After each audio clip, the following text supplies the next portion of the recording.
Hold on to your hat, my friend. These internet users came across some hauntingly spooky stuff IRL, but I'm guessing you'll want to stay away even from these pics. Picture this. You're boarded and ready for takeoff in a huge Boeing jet. It's your first time on an airplane. You were scared, but people kept telling you it was safe. You've convinced yourself it would be alright when the pilot comes on the speaker with some disturbing news. Good morning, folks. Our flight has been canceled for safety reasons. It appears that a cloud of bees is hovering close to one of our wings, and we'll have to remove them before takeoff. I have to say, this is a first. I have to say, I'd like to get off, please. Now let's say you always take the long way to work. It's one of your favorite bits of the day because you can enjoy a peaceful walk surrounded by beautiful scenery. You're passing across a muddy pond area, like you normally do, when something strange catches your attention. What on earth could that be, you ask yourself? Apparently, it's a colony of reddish worms, just casually existing. I think my stomach just turned a little. Have you ever backpacked anywhere around the world? If you have, then you were probably worried about one thing and one thing only – bed bugs. Getting into a new hostel, the typical routine is to check your mattresses. The worst thing is to sleep in a bed filled with these little creatures and then have to wash all your clothing the next morning just so you won't pass this around to other establishments. If you ask me, this appears like a bed bug and sci-fi beetle had a fight in this person's bed and this is what was left. Well, jokes aside, it reminds me of the remains of some bug. Which bug? I have no idea.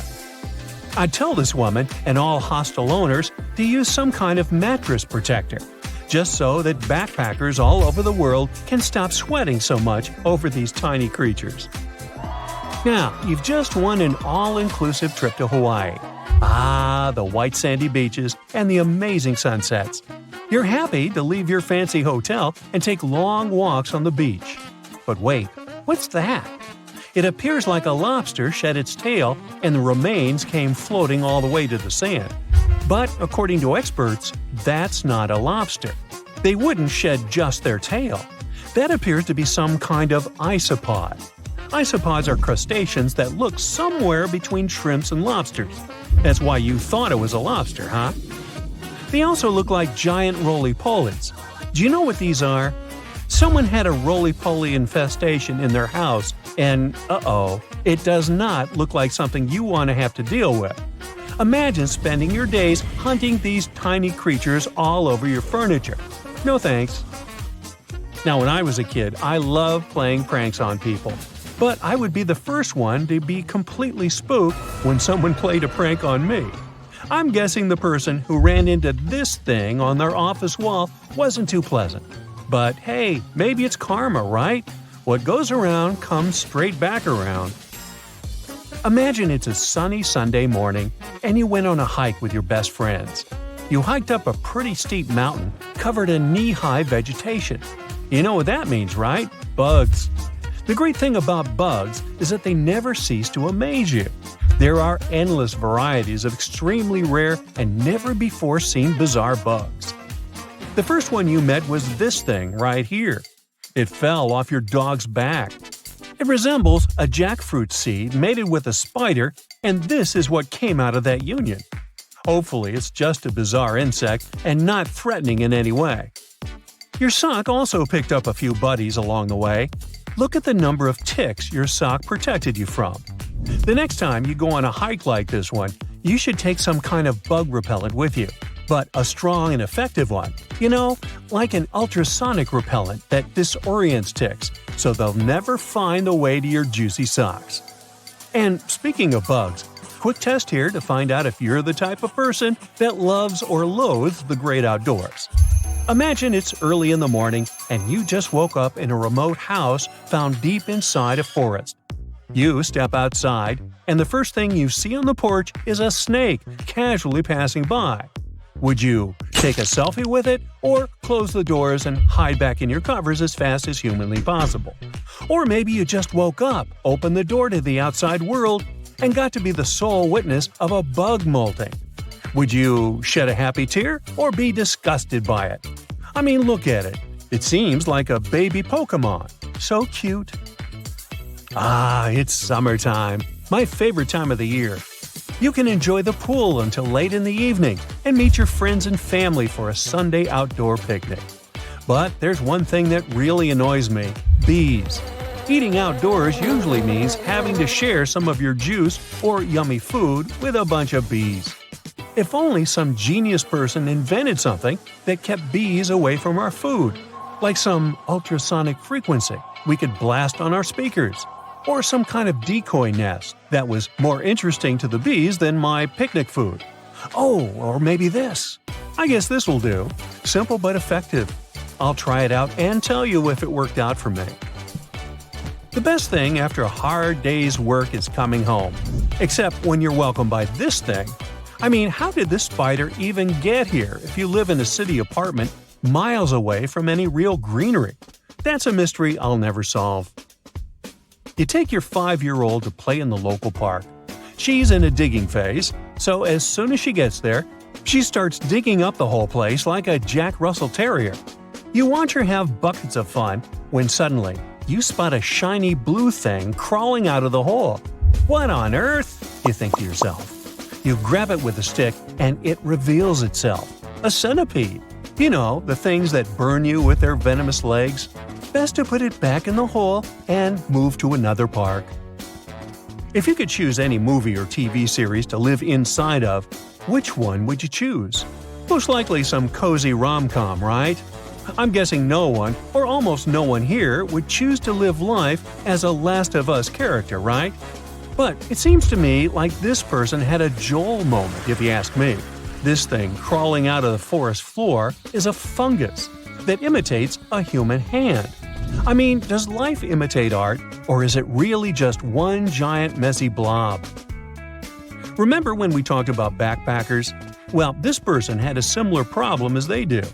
Apparently, they took a bunch of clothes to wash and dry, and this is what the dryer filter looked like afterward. There are maybe 100 little buddies in there. Ooh. Out of curiosity, do you know why they're called bed bugs if they hide on the floor and not in your bed? They crawl up to someone's bed at nighttime because they can sense carbon dioxide emissions, also known as they can sense your breath. If this isn't a horror movie plot, I'm not sure what is. Where do I even start with this one? I'd say this piece was actually a prop from a Tim Burton movie that somehow got lost and ended up in your vegetable basket. It's supposed to be a yam, but it's shaped like Grinch's hand if he were white instead of green. Oh my. In my wildest dreams, I couldn't make this stuff up. The megalodon was the biggest shark to ever live. Not only that, it's one of the biggest fish and the largest predator in Earth's history. Over 3 times longer than the biggest great white shark on record, the females have also been found to be twice the size of the males. The megalodon could swallow a small car without even touching its teeth, if cars had been around then. In fact, the Meg was so big and powerful that it had no natural predators. It was the uncrowned king of the seas, swimming freely from ocean to ocean. This cosmopolitan creature was found all over the world, from America to Europe and Australia and Japan, assuming there were countries back then. Meg fossils have been found on every continent except Antarctica. Everybody skips Antarctica. Science tells us that the megalodon went extinct over 3.6 million years ago, but could they still be alive at the deepest depths of the ocean? The fearsome name, megalodon, comes from 2 Greek words, megas, meaning big, and odont, meaning tooth. Combined, they mean big tooth, and it certainly lived up to its name. Just one of its chompers is the same size as a human head. It had 276 humongous teeth in total, across 5 terrifying rows. In all of history, only a couple of saber-toothed cats and the T-Rex had consistently bigger teeth. Now that's a showdown I'd like to watch. The megalodon vanished millions of years ago, leaving only huge teeth to be found by modern archaeologists. Only around 80% of the ocean has been explored, so who knows what's lurking at the bottom. If you did manage to make it down, it's unlikely that you'll run into Meg though. The sharks, like us, preferred warm coastal waters. Deep ocean living would be too cold for the beasts, and food would be scarce. Their entire bodies would also have to evolve to avoid being squished by the enormous water pressure down there. It's unlikely that they're still around, but not impossible. Now, about the appearance of the megalodon. Scientists believe it didn't look like a great white shark. The megalodon belongs to a different fish family and most likely looked like a giant sand tiger shark. Flattened snout, small eyes. Its dorsal fin moved backward. The sand shark has two dorsal fins about the same size. The coloration is light brown with a white belly. It may have had brown-red spots like a sand shark all over its body. We used to think of the megalodon as something scary from the first finds of its fossils. That was back in the Renaissance era. People found some teeth in the rocks. At first, these teeth were thought to be the tongues of dragons or snakes. And here is the first drawing of what the owner of these teeth supposedly looked like. A massive snout with a scary nose and a bunch of razor-sharp teeth. The megalodon is usually described as a sort of giant great white shark, but this is just a common myth. In fact, the ancestors of today's great white existed at the same time as the meg. But they weren't the best buddies and were even in competition with each other. The great white shark was a better hunter, using its smaller size and agility to snap up meg's prey quickly. They were also known to eat meg pups, who were only half their size. This didn't help the whole extinction thing. We also have evidence that megalodons were brutal hunters, kings of the food chain. The first combat tool in their arsenal was the battering ram. The megalodon would take its prey by surprise. It had only one chance to hit it. If it missed, it would take too long for a second round. The maneuverability of the megalodon was comparable to a large truck. While a great white was no match for an adult meg in a head-to-head fight, they sure weren't scared of stealing their food. This only left the bigger fish and whales for the meg. But its food supplies began to run out as the whales swam to the cooler new seas. The whales adapted to prefer the colder temperatures, leaving our friend the meg behind. The megalodons either starved or were frozen into extinction by the Ice Age. Rather than a great white, the megalodon is more like a modern bull shark. It had a short snout, a flat lower jaw, and huge pectoral fins to support its massive weight and size. As scary as they are, these sharks were actually caring family guys. Several megalodon nursery areas have been discovered in Florida, Maryland, and Panama. They gave birth to their young in shallow water environments. We know this from discovering loads of tiny megalodon teeth found in these areas. I wonder if they had nannies too. But how come there are so many megalodon teeth out there for us to analyze? Due to their messy, aggressive eating habits, sharks regularly lose their teeth. They lose a set of teeth every 1 to 2 weeks. That's 40,000 teeth in a lifetime. They must rake in a fortune from the tooth fairy. Because of this, their teeth were continually raining down to the ocean floor. Luckily for us, they're also the hardest part of the shark skeleton, which is why so many teeth have survived and become fossilized. It's fair to say the first discoveries of the meg's teeth confused people. Early discoverers thought that the meg's teeth were petrified tongues of ancient serpent creatures. They even used to call them tongue stones. It's also a common myth that the megalodon was around at the same time as the dinosaurs, although this would have been pretty cool. The dinosaurs were wiped out around 66 million years ago, but the megalodons came much later. The oldest meg fossil is only around 23 million years old, but it's tricky to pinpoint the exact date. After all, calendars weren't invented yet. They became extinct way before humans even evolved. The earliest Homo sapiens, which is a fancy name for the first humans, emerged about 2.5 million years ago. But what if the megalodon shark didn't go extinct? Whale populations have dropped drastically since these guys were last around, so there'd be way fewer whales for them to chomp down on. Whales have also gotten a lot smarter and learned new defensive moves, making them way harder to take down. It's estimated that they ate around 12 tons of food each day. The Kraken is a colossal squid, a legendary sea monster, the biggest hunk of calamari you ever saw. And if this monster had existed, the world would have changed beyond recognition. The Kraken has powerful tentacles solid muscles with suckers at the end. They're impossible to escape. The Kraken can break a ship in half, or just pull it down into the depths. But the worst thing about the Kraken is its size. According to old sailors' stories, its size is almost 10 soccer fields. Hey, maybe the Kraken could play soccer. The Kraken legends said the monster was so giant that sailors mistook it for a small island. In past centuries, it would have been impossible to defeat such a beast.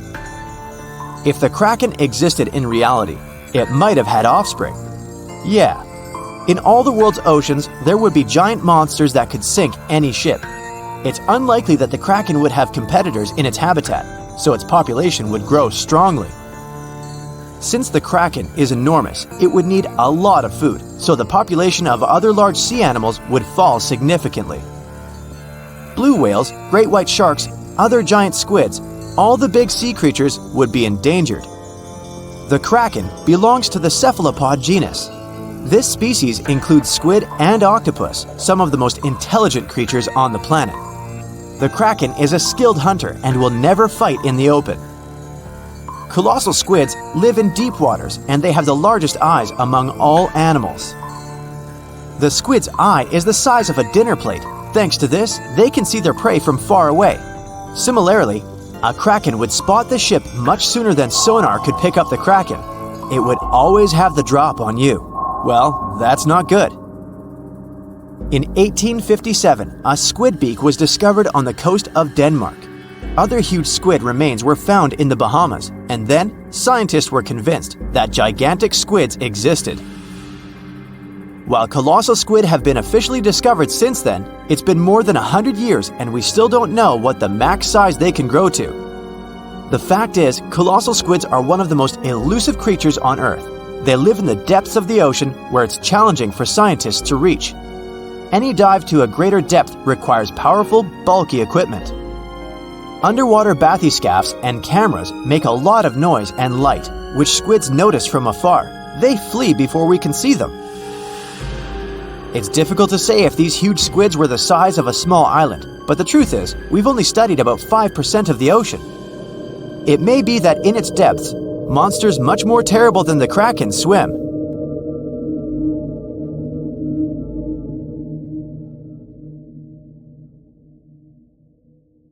Okay, let's face it, we humans are pretty ordinary. I mean, we're no superheroes with superpowers, right? What, you didn't get the memo? But the animal world has a bunch of superheroes. Some creatures live forever, and those who seem to not care about the laws of gravity. Critters that are immune to venom, and those that can run on water. And some of them will send shivers down your spine. So the first superpower on the list is the ability to live without water. Kangaroo rats can get by without water for years. They actually don't mind living without any water. Humans, on the other hand, can only survive 3 days without water. Human 0, kangaroo rats 1. These little buddies live in extremely arid desert areas and have to get water from the seeds and plants they eat. And although it may sound a bit disturbing, kangaroo rats also know how to extract water from their urine before they set off on a bathroom trip. This way, they don't waste a single drop of precious moisture. Well, that would come in handy at sporting events. Now let me introduce you to the Peter Parker of the animal world. Yep, seems like Spider-Man is real, but not human. Meet a gecko lizard, or simply gecko. This critter has a marvelous ability to climb up all kinds of vertical surfaces and can even go for a walk on the ceiling. This gravity-defying feat is possible thanks to the lizard's unique foot pads covered with tiny hairs. They can cling to almost any kind of surface, no matter whether it's smooth, hard, rough, or soft. One more fun fact about these guys is that they lack eyelids, so they always keep an eye wide open for what's going on around them. If you wonder how they keep their eyes protected, here's the answer. Their eyes are covered with a transparent membrane, the cornea. Sure thing, they can't close their eyes, and if they have something in their eye, they simply lick it off. Right, they clean their eyeballs by licking them. I guess that's another superpower.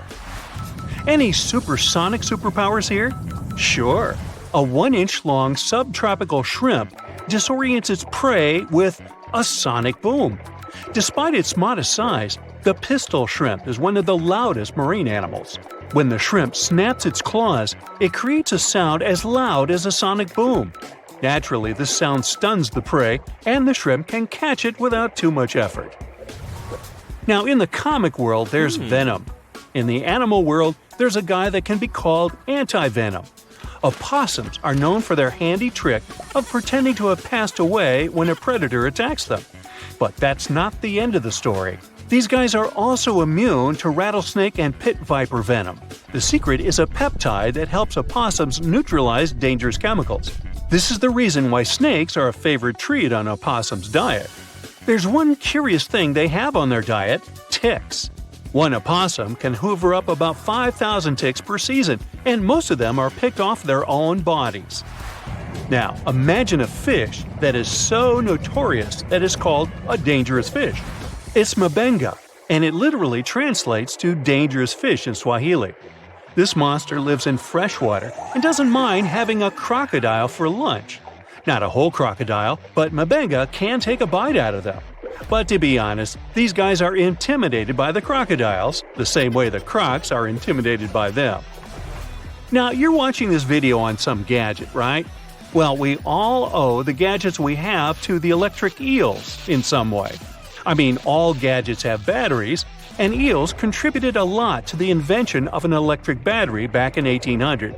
I know, the batteries have unrecognizably changed since then, but still, the first electric battery ever was invented thanks to electric eels. Anyway, if you see one of them and want to thank them for their magnificent invention, don't do that. Thing is, they can deliver shocks up to 860 volts. You don't want to experience that. Now let's talk about the Count Dracula of the animal kingdom. Nope, I'm not talking about bats. I'm talking about the fanged vampire fish. These fish are known as payara and have two long fangs protruding from their lower jaw. Here's why some people associate them with vampires. Hippos are the beauty gurus, since they know how to save a fortune on skincare. Living under the harsh African sun, these animals secrete a sweat-like red oily substance that evaporates and keeps the animals' bodies cool. Besides, the fluid works as a moisturizer, sunscreen, and antibiotic all in one. But they're not the only ones with such a superpower. Mantis shrimp know how to produce natural sunscreen too, but they use it for eye protection. It's all about amino acid pigments, and these pigments act as special filters that contribute to their sharp vision too. That's what I call multitasking. Meerkats have dark patches around their eyes which makes them look even cuter. But these black circles aren't there just to make these buddies more adorable. They also function as built-in sunglasses. The dark fur on the patches blocks the blazing sun, and as a result, meerkats can gaze directly at the sky. On top of that, the sentry, a meerkat that watches out for birds and other predators, can easily see danger coming and alert its mates. Wild goats are famous for their climbing skills, but the alpine ibex from northern Italy is the champion. This critter can climb nearly any vertical surface, defying several physical laws in the process. Interestingly, the animals that do walk on the steepest cliff walls are typically mother goats with their little ones. Large males prefer to keep their distance and use flat horizontal surfaces. Smart guys. Some animals protect themselves with venom or nasty bites, while others use chemical tricks for protection. Listen to this. Some species of millipedes produce hydrogen cyanide and exude it when they feel threatened. Hydrogen cyanide is odorless but highly toxic. One little millipede can't seriously hurt you, but you may have burns or even blisters if your skin is sensitive. Plus, to make the picture even scarier, some millipedes glow in the dark. So watch out, and if you see a crawling spot of light at night, run away as fast as you can. When the bombardier beetle feels threatened, it sprays scorching liquid from the tip of its abdomen with a loud popping sound. As soon as the beetle senses danger, a chemical reaction starts in special reservoirs in its abdomen. The heat from this process nearly reaches the boiling point and also produces special gas that triggers the ejection. This super protection is usually fatal for the attacking insects. I guess so. Plumed basculus lizards have an uncanny ability to run on water. First of all, their hind feet are equipped with long toes which have fringes of skin that can spread out in the water.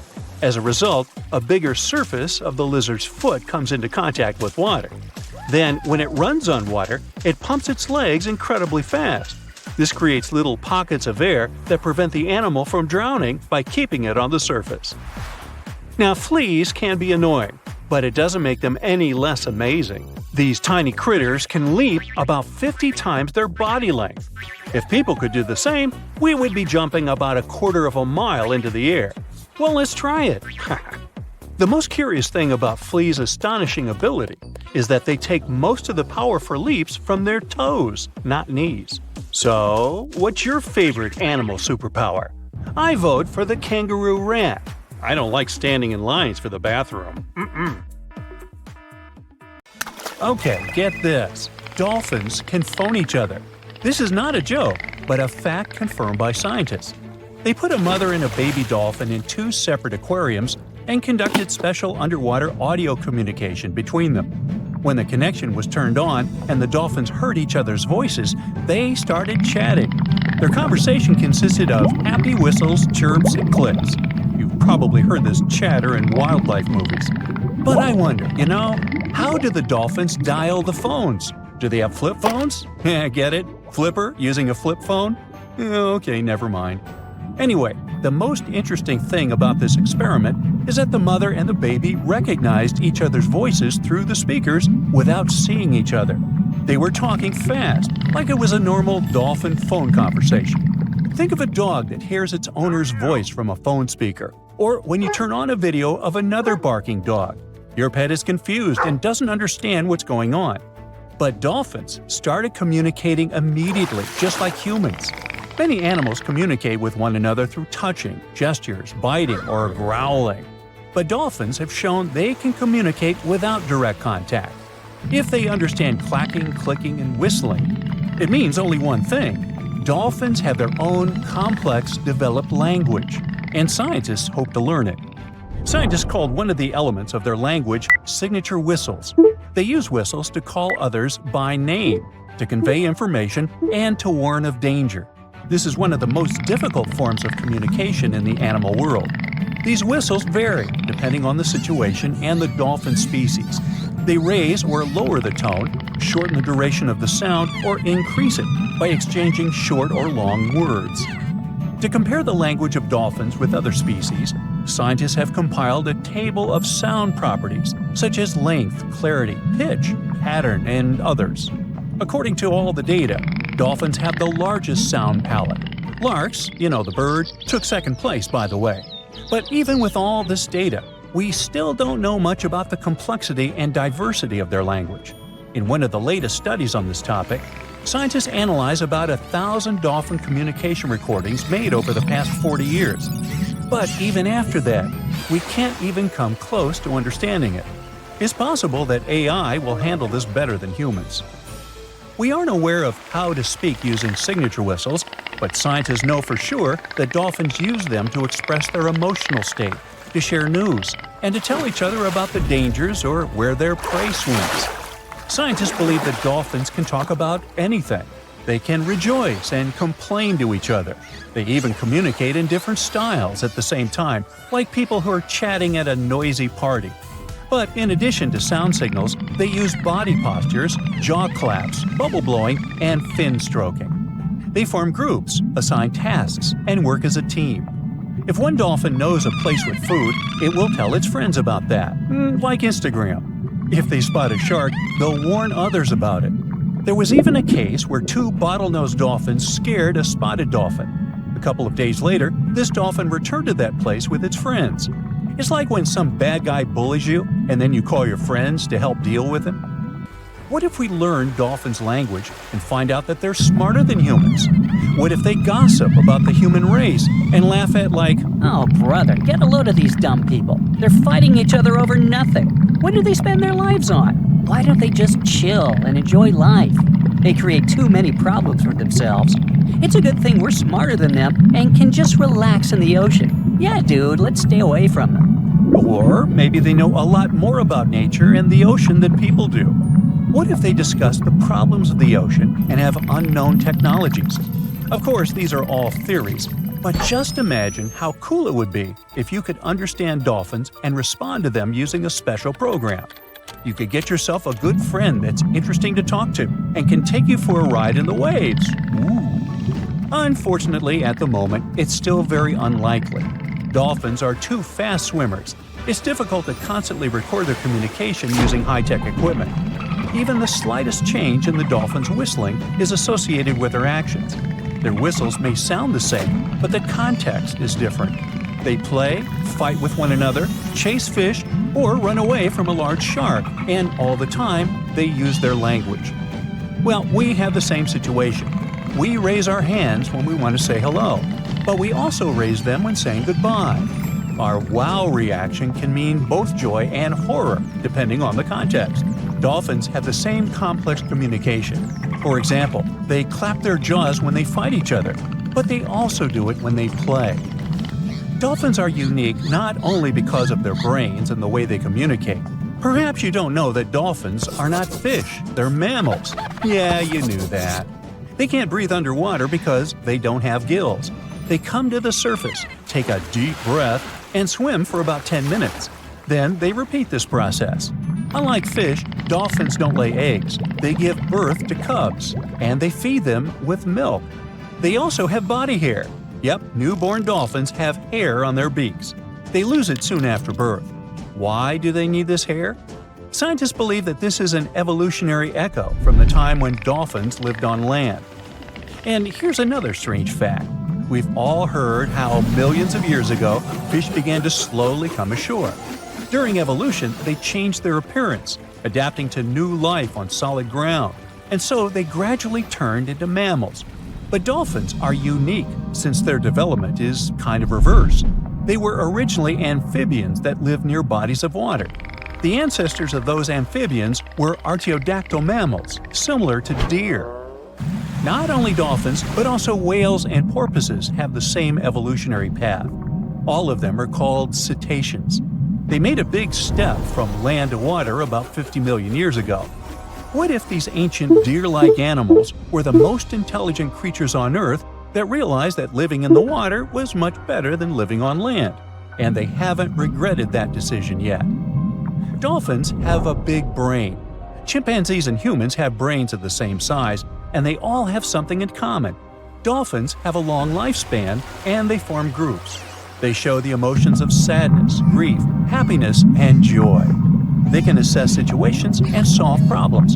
But the coolest thing is they can pass the mirror test. That means they recognize their reflection in the mirror. They don't just look at themselves. No, they pay attention to the parts of their bodies that they can't see otherwise. They examine their movements in the mirror. Their behavior in front of a mirror is not much different than that of humans. This indicates their self-awareness and high intelligence. Do they feel sad if they don't like their body? Can they be happy if they have, let's say, a beautiful tail? In addition to these features, dolphins have a real superpower, echolocation. By producing clicks and whistles, they can find their relatives that are pretty far away. They can spot prey or an enemy despite poor visibility in the ocean. This power allows them to sense a metal implant in the body of a swimming person. We are 70% water. Therefore, when we dive into the sea or ocean, for dolphins, we become part of their echolocation field. When they emit a sound, the sound waves crash into a metal object inside the human body, and the dolphins immediately feel it.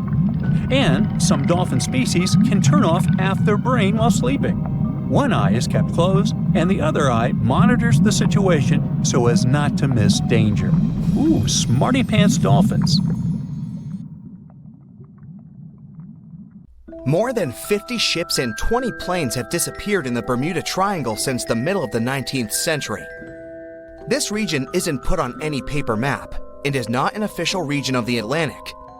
This massive water area is located not far from the southeastern coast of the US and still scares many sailors. But you aren't afraid and want to prove that there is nothing special in this place. You sail to the center of the Bermuda Triangle on a small fishing boat. You turn off the engine and wait. Several hours pass. The sun goes below the horizon. Night comes. You're about to return to the shore, but suddenly, it becomes too quiet. Then, you hear a splash of water. You look overboard and see hundreds of fish swimming to the surface. Something big scared them away. Something that comes straight from the depths. The next second, you notice big sparkling eyes and long tentacles reaching for the boat. It seems that one of the most terrible myths about the Bermuda Triangle turned out to be true. A huge squid dragging ships to the bottom. Stories about these squids appeared long before the emergence of the Bermuda Triangle myths. For centuries, sailors from Norway and Greenland told stories about a scary sea monster, the Kraken. In those stories, the Kraken broke the decks of ships with its giant tentacles and dragged them to the bottom. The approach of this creature is impossible to see since it's coming to you not from the side, but from below. But all these were just stories. Only in the 19th century, scientific evidence of the existing of these monsters appeared. A beak of an unknown squid was found on the coast of Denmark. The size of the find was about 3 inches in diameter, which is about the size of a human palm. Then, it became clear that the Kraken was real, and it's just one variety of giant squid. Since then, more than 21 species of giant squid have been described, but the first video with this monster was recorded in 2004 in the waters of North Atlantic, not far from the Bermuda Triangle. Marine biologists used a lure to draw the squid out of the depths. The huge monster was about 30 feet long, which is about half a subway car. It suddenly appeared out of the ocean darkness and quickly attacked the lure, squeezing it with its tentacles. After that, many cases of squid have been recorded on photos and video. Huge squids were washed up on the shore, swam past ships. According to some records, the largest monster ever found was 59 feet long and weighed almost a ton. This is the size of a big bus. Some scientists believe that giant squids can reach 150 feet in length, which is almost twice the size of a basketball court. But the big size is not enough to sink a ship. The first thing that helps squids do this is the surprise effect. Squids come from the depths, which mean they can be seen from the deck, but the monster can see a boat from afar. It has the biggest eyes in the world. One eye is about the size of a basketball. The eyesight of a giant squid allows them to see prey in the Black Sea depths and from a big distance. Most sea creatures on the planet can't see in such conditions. So, the squid notices your ship and decides that it's food. It quickly approaches the boat and attacks with its tentacles. The squid has 8 limbs and 2 extra longer tentacles the monster uses to bring food to the beak-shaped mouth. The others are covered with dozens of suction cups filled with sharp teeth. Nothing can escape if the squid grabs it. The squid wraps its tentacles around your boat. With the teeth on each arm, it bites the deck. 2 long tentacles can grab you while you're running around in panic. The squid can rock the ship from side to side until one of its parts sinks in the water. You fight off 2 long tentacles and fall off your feet. The squid's 8 arms are squeezing stronger. You can hear the boat's hull cracking. The squid is big, but still can't sink a large metal object. Possibly, it couldn't have sunk huge ships that disappeared in the Bermuda Triangle. You see how the squid swims away into the depths. You're lucky this time, but you definitely wouldn't handle 2 such monsters. The existence of giant squids was proven more than 150 years ago, but people still don't know anything about them. The fact is that they are some of the most elusive creatures on Earth. They swim fast, spending most of their time at depths of 1,300 to 3,000 feet. To descend there, people need sturdy submarines and bulky equipment that create a lot of noise. The squid will notice them much earlier and swim away. Scientists don't know anything about their behavior, social life, habits, or a distance they swim during the day. And most importantly, we don't know how many of them are hidden in the water. The ocean is only 5% explored. It's possible that millions of giant squids swim in the sea depths. Just imagine hundreds of giant tentacles reaching out to a group of ships sailing through the Bermuda Triangle. In the past centuries, they could easily sink an entire fleet, since the ships were made of wood and were lighter. Squids wrapped decks with their strong tentacles, made holes in the ship's bodies with their sharp beaks. Toothy suction cups could break the masts and tear the sails. The water was filling the holes and slowly rising to the deck. The ship sank in a matter of minutes. Survivors reached the shore and told everyone about huge monsters. This is how the legends of the Kraken appeared. Fortunately, now people have sonars and equipment for monitoring the sea space. You start the engine to swim to the shore and notice that about 30 tentacles are reaching out to you from the water. 3 giant squids squeeze the boat from all sides and pull it down. It looks like there's no way out. You look overboard and see black eyes looking right at you. At this moment, you find a solution. Squids spend their whole life in darkness and are afraid of the light. Fortunately, you have a signal rocket. You use it to scare the monsters away. Squids go back down into the water, but apparently not for long. You release a few more rockets into the ocean and scream in fear. The red light illuminates the sea darkness, and you see hundreds of moving tentacles. They quickly swim away from the fire to a safe distance. At full throttle, you're sailing to the shore and releasing all the signal fires into the water. You don't give the squids a chance to get close to you. Finally, you get to land, confident that you will never return to this place. The bad news is, these creatures swim not only in the Bermuda Triangle. People found giant squid in the oceans all over the world. Yeah, it's possible the giant squid is the main reason for the disappearance of ships, but this doesn't make the Bermuda Triangle a unique place. Boats and cargo ships disappear all over the Atlantic Ocean.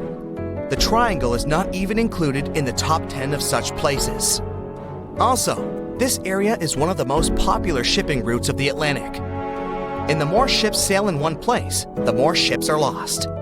Many scientists believe the reason of the disappearances here is strong storms and hurricanes. Bermuda is located in an area of high pressure, which diverts thunderstorms towards the triangle. The waves reach such sizes here that they can turn ships over. Thunder and frequent flashes of lightning disable planes. The Earth's magnetic field is weakened at the location of the triangle. This field works as a shield, which repels solar particles. Here, solar radiation passes through the upper layers of the atmosphere and can negatively affect the electronics operation. Also, there is a theory that says that the Bermuda Triangle is the center of a magnetic anomaly. But scientists made many checks of the magnetic map of this region and haven't found any oddities. Now prepare yourself for some weird stuff. We're going to dive into the fascinating world of sea cucumbers, the squishy detritivores that are nature's very own recyclers. These exotic marine creatures might not be everyone's first choice for a pet, but trust me, they've got some unique talents that are worth talking about. Sea cucumbers are colorful little creatures with a digestive tract that's basically just a hole at either end. Their bodies are fat and squishy, covered in leathery skin, and guess what? They breathe through their butts. These amazing creatures have found a way to make the most out of every part of their body, few as they are. Now, you might be wondering what sea cucumbers do with their unique set of skills. Well, they play a crucial role in cleaning our planet's waters. They munch on all the debris found on the seabed and break it down internally, removing all the bad stuff in the process. It's like having little vacuums cleaning up the ocean floor. Believe it or not, sea cucumbers are in high demand in the kitchen too. They're harvested and traded in many countries. The Asian market, in particular, absolutely loves them. You can find them being sold cooked and dried under all sorts of fancy names. Or, if you prefer a more direct approach, you can just call them sea slugs. Now, here's the fun part. A dried sea cucumber can cost you up to a whopping $1,400 per pound. These squishy delicacies are truly worth their weight. But let's take a step back in time. The tradition of eating sea cucumbers goes way back, more than 1,000 years in Asia to be precise. And as demand for these curious creatures grew, so did the need to find them elsewhere. This led to overexploitation of local fisheries, causing sea cucumber stocks to diminish in many countries. Uh-oh, not good for our little sea cucumber friends. One of the most interesting examples of sea cucumbers is the pink see-through Fantasia. Not only does it look amazing, but it also has this great defense system, where it uses bioluminescence to scare off predators. Thankfully, some brilliant researchers around the world have decided to act. They're on a mission to breed sea cucumbers and replenish the depleted fisheries. They're also exploring how these creatures can be a reasonable food resource and help reduce the damage done by fish farming. In Scotland, for instance, where a team of enthusiastic students started a company for this particular purpose. Their goal? To figure out how sea cucumbers can absorb as much of the bad stuff they can in the water. They might just be the aquatic superheroes we've been waiting for. Meanwhile, in Sweden, marine biologists are working hard to restore the population of red signal sea cucumbers. These poor creatures have been fished out of local waters, but specialists are determined to give them a fighting chance. They're also exploring how sea cucumbers can fit into seafood cultivation. Their lab is like a sea cucumber daycare, carefully nurturing the next generation of these wiggly wonders. And let's not forget about Canada. Research scientists are focusing on the giant red sea cucumber. These magnificent creatures can grow up to 20 inches long and are perfect for co-cultivation with other species. They're even developing special containment systems that will make it easier to keep sea cucumbers where they're needed the most. Okay, speaking of amazing sea creatures, what about a fish that can fly? Heard that right, we're about to stumble upon a land where fins meet flying, and the ocean becomes a runway for these airborne acrobats. Prepare to be fantastically entertained. Nah, I didn't write that one. So picture this, you're lounging by the warm ocean waters, minding your own business, when suddenly you see a fish soaring through the air like a torpedo. That's right, they are real, and they got some serious style. With their sleek bodies and pectoral fins that resemble wings, they're the high flyers of the sea. Now, you might be wondering, why would a fish take to the skies? Well, it turns out these magnificent creatures have developed this nifty gliding ability as a sneaky trick to escape from their underwater foes. And boy, do they have plenty of enemies. Those guys are all on the lookout for a tasty flying fish snack. When it comes to their diet, these avian fishes are quite the foodies. They chow down on a variety of treats, including the ever-popular plankton. Who knew tiny floating organisms could be so delicious? Now let's take a closer look at the flying fish family album. We've got a whopping 40 known species strutting their stuff in the sky. And here's a fun fact. All of them have tails that are forked in an uneven manner, with the lower lobe being longer than the upper one. It's like the fishy version of a funky hairstyle. And there's more. Some of these weird flyers even have supersized pelvic fins, giving them the appearance of having 4 wings. Can you imagine the envy in the fish community when they see these trendsetters gliding by? Okay, now let's get to the nitty-gritty of their airborne adventures. The flying fish takeoff is a sight to behold. First, they gather some serious speed underwater, reaching a zippy 37 miles per hour. That's faster than some highway speed limits. Then, like a rocket ready for blastoff, they angle themselves upward and break the ocean surface, ready to take flight. But they don't stop there. These thrill seekers can reach heights of over 4 feet in the air. Can you imagine the view from up there? They glide through the sky, covering long distances. That's like the fishy equivalent of a marathon. And here's the best part. When they approach the water again, they can flap their tails and continue their flight without fully returning to the depths. These fishy flyers are also all about the nightlife. Just like partygoers flock to a glittering disco ball, flying fish are attracted to light. Crafty fishermen take advantage of this by setting up canoes with just the right amount of water to keep the fish comfy but prevent them from escaping. Then they add a luring light to the scene, and before you know it, flying fish are caught left and right, supplying a bountiful catch for those lucky fishermen. Don't worry though, these flying fish aren't on the endangered species list. Not yet, at least. The next time you find yourself by the ocean, keep an eye out for these marvelous creatures. You never know when you'll see a flying fish extravaganza. Our next adventure takes us into the quirky world of underwater romance. Picture this. A scene that looks like someone doing the tango with their lunch. Wait, what? No, it's not a throwing up contest, I promise. We're diving headfirst into the jaw-dropping, pun intended, mating ritual of the jawfish. These curious creatures call the coral reefs of the Caribbean Sea and the Western Atlantic home. And boy, do they know how to make a spectacle of themselves. Forget about pickup lines or fancy gestures. These jawfish rely on their unique jaw-based moves to pursue their potential partners. It's like a dance-off, but with their mouths. Not only are these fishy fellas skilled in the art of sand scooping, but they also double as diligent parents. Talk about alliteration. Talk about multitasking. The males take their parental duties to the next level by carrying the precious eggs in their giant mouths until they're ready to hatch. It's like they have their own aquatic daycare center going on. When they're not busy nurturing their offspring, these jawfish transform their mouths into fighting tools. That's right, it's time for the Jawfish Fighting Championship.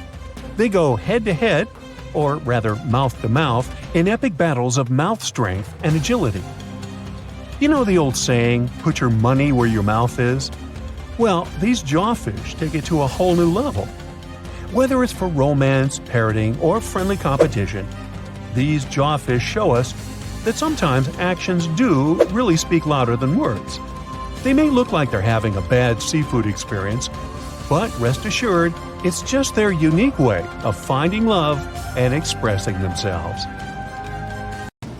Think you know what lurks in the depths of the ocean? While nearly 95% of our oceans haven't been explored yet, it's hard not to let your imagination run wild. But thanks to brave explorers, deep-sea cameras, and awesome archaeologists, we do know about some pretty incredible sea creatures living in our waters today, and millions of years ago. From the 9-foot spider crab to the 60-foot prehistoric megalodon, these sea dwellers come in all shapes and sizes. But let's focus on sea creatures famous for their huge size. Can you guess which living species of whale is the largest? Well, it's not the orca, but that's a good guess. The orca is a toothed whale that can grow to anywhere from 23 feet to 32 feet, which is slightly smaller than a school bus.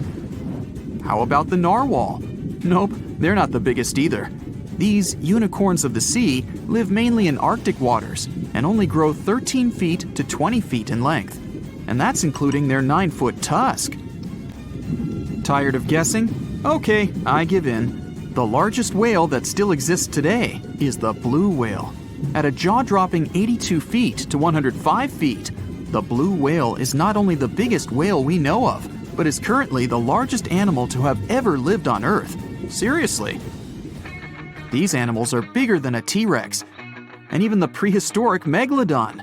If you were to put a blue whale next to a school bus, it would look like it could swallow it. Think about that.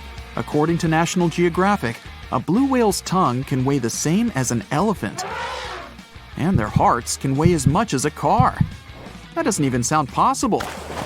It's no wonder these giants need to eat about 4 tons of krill every day. While there aren't too many animals living today that can compete with the blue whale's epic proportions, there is an entirely different species that is a good contender, and it's not quite what you would expect. It's a jellyfish. No, I'm not talking about the little jellyfish that wash up on the shore and ruin a perfectly good day at the beach. I'm referring to the lion's mane jellyfish, the biggest jellyfish around. This invertebrate can grow up to 120 feet long. They also come in different gorgeous colors like red, purple, or even shades of orange. As if their length wasn't impressive, the lion's mane jellyfish boast a whopping 8 sets of 70 to 150 tentacles. That means they can have up to 1,200 in total. And here's the giant oceanic manta ray, the largest type of ray in the world. Their wingspan can be longer than a bus.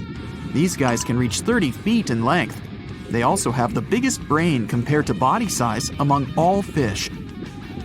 Unlike their stingray cousins, mantas don't have venomous tails.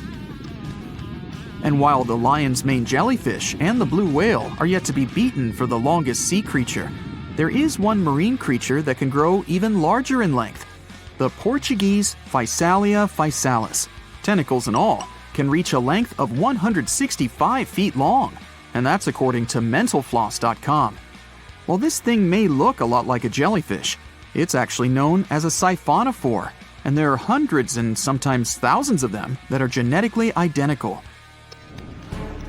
Their long tentacles help the organism catch prey, and its sting is fatal to most animals, even humans in some cases. What's even creepier is that if one of the tentacles comes off the organism for whatever reason, it can float around the water for days before decomposing. Even if it's detached, this tentacle can still sting you. But don't go running out of the ocean just yet. Your chances of being hurt by a Portuguese Phacelia phasalis sting are pretty slim. However, if you do get stung, the side effects aren't pretty, with welts, stomach cramps, an elevated heart rate, and an upset stomach. While you don't want to go anywhere near these long creatures, they sure are pretty to look at. Check out all those colors. The Shastosaurus is the biggest marine reptile that has ever existed. These predators lived during the late Triassic period, about 210 million years ago. These amazing giants could reach lengths of up to 69 feet and weighed more than 75 tons. This made the Shastosaurus as heavy as a blue whale. And if you could stand this creature up vertically, it'd be as tall as a 7-story building. Despite appearances, the Shastosaurus was actually pretty slim for its size. Its ribcage was only 6 feet across. You'd think that this big guy was chowing down on other dinosaurs, but that's not the case at all.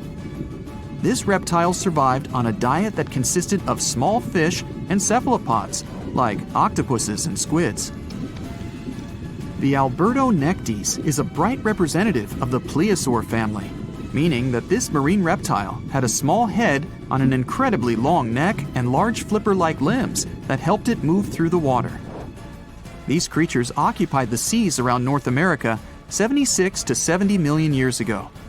The length of this sea monster could reach 38 feet, with its neck taking up 23 feet of that length. Its neck was a true record breaker. It had a whopping 76 bones in it. No other animal known to humankind has had so many vertebrae in its neck. Scientists aren't sure why they needed such a lengthy neck. They might have used it to collect shellfish off the seabed, or perhaps it helped them capture their main prey, fish and squids. This aquatic reptile also had gastroliths in its stomachs. Some of them were as big as 5.5 inches in diameter. The Tylosaurus belonged to the Mosasaur family. It dominated the shallow seas of North America about 85 to 80 million years ago. This was an enormous predator, with the biggest representatives reaching 45 feet in length. It had a narrow hydrodynamic body with a blunt, powerful head that the animal used to ram and stun its prey. Its body was equipped with agile flippers and a long tail decorated with a maneuverable fin. The Tylosaurus was a carnivore, and its diet included not only fish, turtles, and small sharks, but also other mosasaurs, plesiosaurs, and flightless birds. Meet Ophthalmosaurus. This prehistoric reptile thrived during the late Jurassic period and lived in oceans all over the world. Ophthalmosaurus weighed somewhere around 6,000 pounds and grew to approximately 16 feet long, according to newdinosaurs.com. That's about the same length as the beluga whale that exists today. It's too bad these guys went extinct before we had a chance to see them ourselves, as their cartoonish wide eyes and dolphin-like features are pretty darn cute. Of course, the Ophthalmosaurus evolved over time to become ophthalmologists, or eye doctors that we know today. No, that's just a lie. Just testing you. The Mosasaurus is a truly gigantic predator that dominated the seas all over the world about 66 million years ago. According to fossil evidence, some specimens could be more than 50 feet in length. This fact makes the Mosasaurus the biggest marine carnivore of its time. One of the most terrifying things about this creature was its crocodile-like head, decorated with literally hundreds of razor-sharp teeth, neatly organized in 2 rows on both jaws. The thing is that it was pretty challenging for the Mosasaurus to grab its prey in the water. That's why it had all these teeth, plus something special: pterygoid teeth anchored to the bones on the roof of its mouth. This made hunting and holding onto its prey much easier. The Styxosaurus belonged to the plesiosaur family and lived during the late Cretaceous period, around 85 to 70 million years ago. Upon first glance at this dinosaur, you might mistake it for a sea snake, and it'd be an honest mistake. Styxosauruses were about 35 feet in length, but over 16 feet of that consisted just of their long snake-like neck. They had a comparatively small body and weighed approximately 4 tons. Their mouths were full of razor-sharp cone-shaped teeth that they used to catch fish. They didn't need to chew their prey, thanks to the 200 small stones called gastroliths in their bellies that probably aided in digestion. At the same time, some scientists believe that the Styxosaurus used these stones to sink to the ocean bottom in search of particular types of fish. Looks kinda like Nessie to me. Some sharks have an eerie ability to spit out their stomach and then pull it back into place. Well, that would be handy. Most sharks eat huge amounts of food, but the problem is they can't digest everything they've gulped down. So they need a way to get rid of such stuff as sea turtle shells and beaks, bird feathers and bones, lobster claws and whatnot. And then these amazing creatures willingly barf up their whole stomach, along with all the contents. After the shark is done, it pulls its main digestive organ back in, and the entire process usually takes no more than a second. Some shark species, like great whites or mako, have a special eye-warming system. Their retina heats up their eyes and brain. This not only helps them detect movement better, but also improves resolution. As for the mako shark, this species often travels vertically across different temperatures. Unlike most people with only one movable jaw, sharks can freely move both their lower and upper jaws. This allows them to get a better grip on their meal and chew it up faster and more thoroughly. That's comforting. Sharks give birth to a large number of little ones at once. It depends on the species, of course, but let's say the blue shark is famous for producing more than 130 pups at a time. Great white sharks have a more powerful bite than most jungle cats. A 20-foot-long underwater hunter can produce a force of more than 4,000 pounds per square inch. And that's a bite 4 times stronger than that of a lion or tiger. People, with their measly 150 to 200 psi bites, aren't in the running whatsoever. Swell sharks defend themselves by swallowing huge amounts of water. Then the shark's body becomes twice its normal size, and this scares potential danger away. Sharks can grow more than 50,000 teeth during their lifetime, but not all of their teeth are the same. The strongest and most massive ones are at the front, and those closer to the back are smaller and not so powerful. But if the front teeth are damaged, these weaker ones can replace them. It's possible because sharks' teeth aren't as deeply rooted as humans and can move. Shark skin has the same feel as sandpaper. It's made of teeny, teeth-like scales. They point towards the animal's tail. This helps to reduce the friction that occurs when sharks move through the water. Whale sharks have extremely thick skin. In some places on their body, it can be 6 inches thick. It's one of the toughest in the animal world. Scientists have to make loads of effort if they want to get this creature's blood sample. Sharks have an incredible sense of smell, but besides that, they use one more sense to detect other animals. There are special pores around their head, near the nostrils, and under the snout. Those are special organs, something like second sight. Every creature generates a tiny electrical field. Thanks to the pores, sharks can spot these electrical fields and figure out where other animals are. Sharks are incredibly sharp-eared. They can hear their potential meal from 3,000 feet away. They can also catch low-frequency sounds, like the ones produced by a fish's contracting muscle tissue. Sharks have been around for more than 400 million years. It means they've lived through 4 out of 5 mass extinctions. This makes them way older than Mount Everest, humans, dinosaurs, and even trees. These creatures go back to the period when coral reefs were just beginning to form. Some shark species can jump out of the water, like the great white shark or the basking shark. They're known to leap from more than 8 feet up into the air. Thanks to this maneuver, they can catch such animals as seals or seabirds. But unless you're in South Africa, you aren't likely to see sharks jumping out of the water. Shark skeletons are made of muscle and cartilage, which are lighter and twice less dense than bones. This makes sharks more flexible, which allows them to make sharp turns when they're chasing other animals. Hammerhead sharks have a weirdly shaped head for a reason. Thanks to it, these creatures have incredible 360-degree vision. Their eyes are tilted a bit forward, and it allows them to have an overlapping field of view. The goblin shark's terrifying jaws are attached to elastic ligaments. They can unfold from the animal's snout for up to 3 inches. It allows the animal to catapult its mouth forward to catch other marine creatures. Sharks don't sleep as you do. Some species have to keep swimming all the time. Otherwise, water will stop flowing through their gills and they won't be able to breathe. Others do rest, but they don't enter an unconscious state. They just go into special rest periods. These creatures don't have eyelids. That's why their eyes remain always open, and their pupils monitor their surroundings. They also keep their mouth open so that the water can pass through their gills. Sharks can travel remarkably long distances without needing any rest, all thanks to their bizarre sleeping pattern. For example, great whites can swim distances of more than 2,000 miles without stopping to eat or rest. How come these creatures don't starve? They draw on the fat stored in their livers. By the way, this organ can compose up to a third of the animal's body weight. Contrary to popular belief, sharks do not and cannot swim in reverse. Their tails propel them forward, and their pectoral fins help them to keep their balance and turn. It means that, anatomically, these animals can't move in any direction other than forward. Sharks have no vocal cords. They can't produce sounds to communicate with one another or express their emotions. That's why they have to use body movements, like twisting their bodies or flipping over. Sharks live in all of the world's oceans, but several species also inhabit freshwater rivers and lakes. For instance, bull sharks have been found in tropical rivers. They're also known to be able to swim between fresh and salt water. The smallest shark out there is the dwarf lantern shark.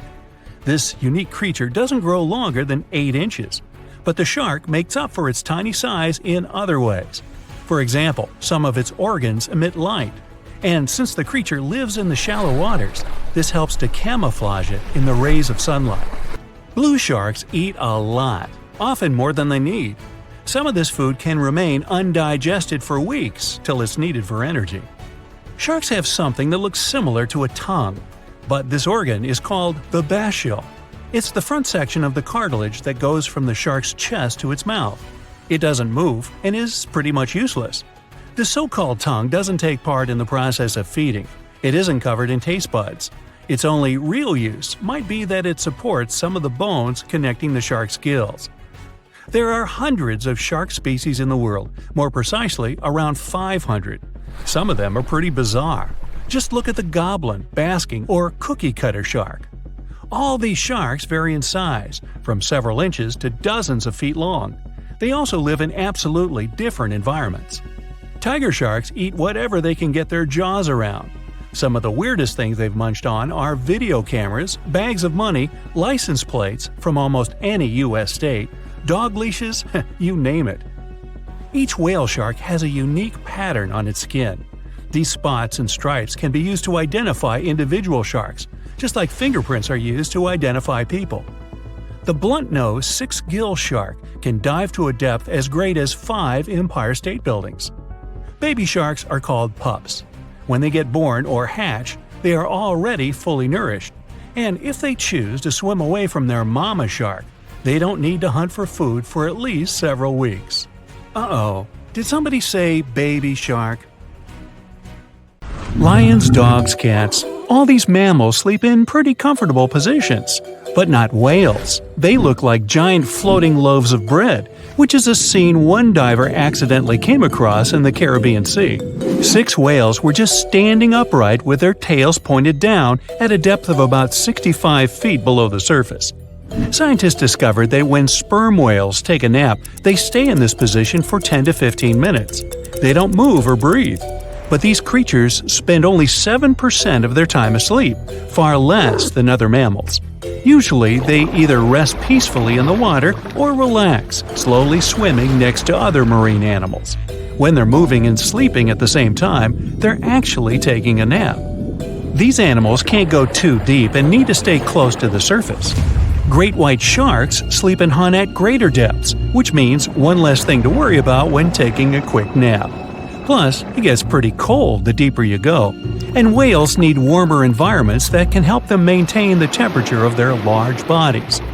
When alone, dolphins enter a stage of deep sleep. It usually happens at night and lasts for only a few hours at a time. While sleeping, the animal floats at the surface. It shuts down half of its brain, I can relate, together with the opposite eye. The other half is at a low alert level, awake and ready to react if some unwanted visitor comes closer. The part of the brain that is awake also sends signals when it's time to go up to the surface to take a breath of fresh air. Marine mammals have the blowhole. That's a flap of skin they can open and close whenever they want.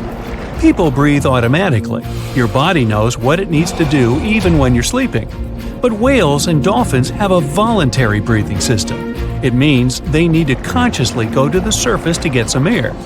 And one part of their brain needs to always be awake to inform the animal it's time to go up. Whales and dolphins can hold their breath way longer than other species. They also have a higher tolerance for carbon dioxide and can take in more air. Their red blood cells store more oxygen too. Whales and dolphins' blood goes only to those body parts that really need oxygen. If a whale only uses its brain, heart, fins, and some other muscles needed for swimming at the moment, those will also be the only body parts that will get the oxygen. Digestion or other functions can wait. The ocean is not a place where you can relax and peacefully fall asleep. While sleeping, fish reduce their activity. Their metabolism becomes slow. Some of them keep floating in the same spot. Others find a safer place among corals or in the mud. Early in life, dolphins learn to make a unique whistle that helps others from their pod to identify them. That means these specific whistles are their names, and dolphins do respond to them. Clams have feet. It looks like a large tongue that sometimes protrudes from the shell, but that's actually the foot, and it's relatively long compared to the length of the animal. Clams use this limb to dig themselves in the sand. The blue whale is the largest living animal, and it's also larger than the majority of dinosaurs used to be. They can grow to more than 100 feet long and have a weight of almost 200 tons. That's like 50 adult elephants. A blue whale's tongue alone can weigh more than one elephant. Such a giant surely needs to eat a lot, 500,000 calories in just one mouthful. The blue whale's heart is the size of a small car and weighs 1,300 pounds. To move the blood through such a giant body, the heartbeats are so strong you can hear them even from 2 miles away. The heart of a whale beats only 8 to 10 times per minute. The whale is one of the loudest creatures out there. Its call can go up to 180 decibels, which is as loud as a jet plane. Almost 95% of jellyfish's body is made of water. For comparison, the human body is 60% water. It's probably not a surprise since jellyfish don't have a heart, blood, eyes, or brain. The other 5% of their body weight is proteins, muscles, and nerve cells. Jellyfish have been around for more than 500 million years. This makes them older than dinosaurs. These creatures haven't changed much, and today's jellyfish are pretty much like their ancestors. These creatures live in the ocean, but in 1991, more than 2,000 jellyfish polyps were taken into space. Scientists wanted to see how they would react in the environment with no gravity. The jellyfish reproduced and created 60,000 new polyps, but unfortunately, those couldn't function normally after getting back to Earth. One species of jellyfish can literally live forever. As it grows older, the critter goes down to the seafloor to become a polyp again, and that polyp turns into a new jellyfish with the same genetics. Greenland sharks can live 500 years. This is an animal with almost the longest lifespan among vertebrates. Sperm whales are sociable creatures. They spend their life surrounded by their family. These animals support one another and have close friends they remember well, even if they don't see each other for a long time. Electric eels have small eyes that are not so effective in environments with no light, so they mostly rely on their electric organs. Those consist of 6,000 cells. Eels use them to stow power, similar to batteries. These creatures use electricity like bats use their radars or dolphins their sonar. An eel can also produce enough electricity to power a panel of light bulbs. there's a small tropical archer fish that can learn to recognize human faces. This fish has an interesting ability to spit small jets of water from its mouth. Researchers showed the fish the image of two different faces placed side by side. One was unknown and the other was familiar. The fish was supposed to spit water at the familiar one. The creature took the right guess more than 80% of the time. Every year in the winter, great white sharks that live along the California coastline disappear. It feels as if they take a vacation for 30 to 40 days. The animals go to a point halfway between Hawaii and Mexico. They might do it to get some food, relax, or hang out with their buddies from other areas. The spot is now called the Whale Shark Cafe.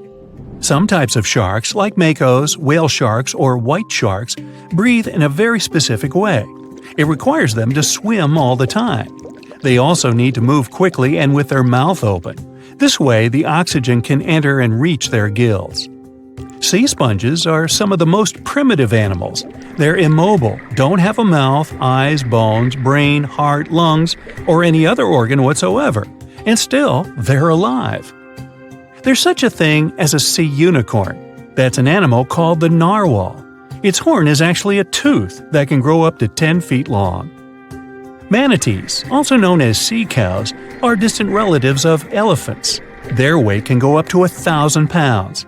These creatures are vegetarian and need to eat around 10% of their total weight on a daily basis. That's lots of sea salad. In some cases, manatees share space with alligators, but they get along pretty well. You can even find a photo from Florida where an alligator rides a manatee's back. Frogfish have special fins that help these creatures walk along the sand. They're very useful in shallow waters. A ghost pipefish is hard to see, but once you spot it, you're bound to get really surprised. Its head makes up over 40% of its body. Crabs don't feel like wasting time on such formalities as putting foods in their mouth. That's why they taste it with their feet, which is where their taste buds are. Marine iguanas are the only lizards on our planet that like spending time in the ocean, even though they mainly live on land. They're herbivores that feed in shallow waters and swim like snakes. Iguanas use their long claws to hold on to the bottom when they need to graze. Green turtles can cross over 1,400 miles when migrating. They try to find the perfect spot to lay their eggs. Penguins sort of fly when they're underwater, reaching a speed of 25 miles per hour. More than 5 million years ago, I've heard, I wasn't around then, deep-sea worms and humans had a common ancestor. So we still share 70% of our genes with these creatures, and with sea stars, squid, and octopuses. The ocean covers over 70% of our planet, and over 80% of it is unexplored. More than 1 million species live there. But there are not only animals, 3 million shipwrecks are lying all over the ocean floor, hiding mysterious stories. Many of them are yet to be discovered.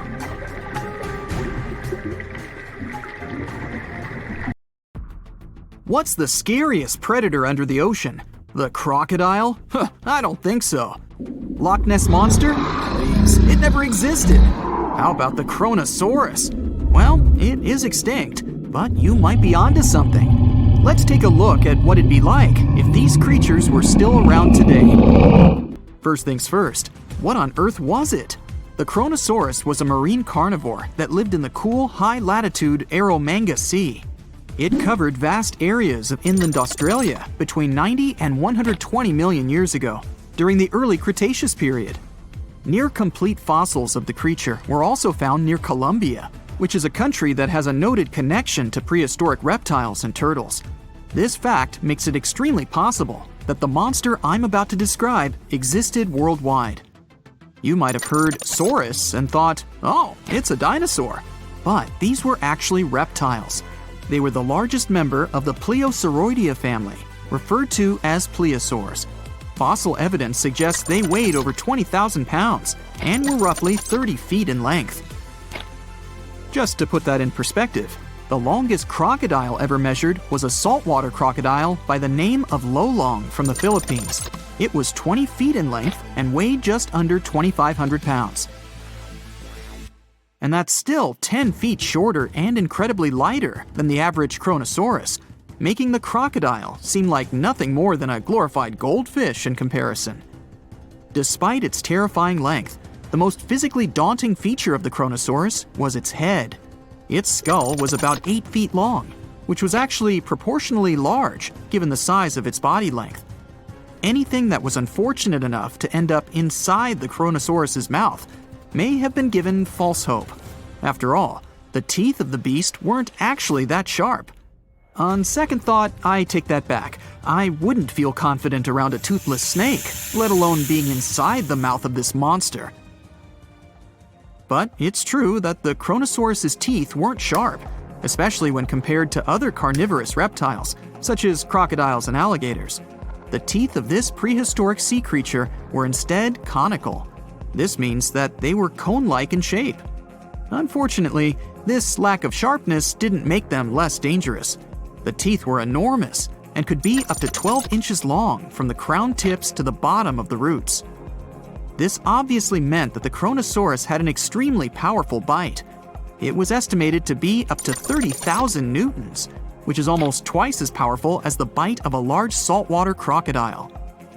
Because of the bluntness of their teeth, they weren't suited for twisting their prey once in their grasp, but the size and shape of the teeth made them perfect for simple open and shut biting.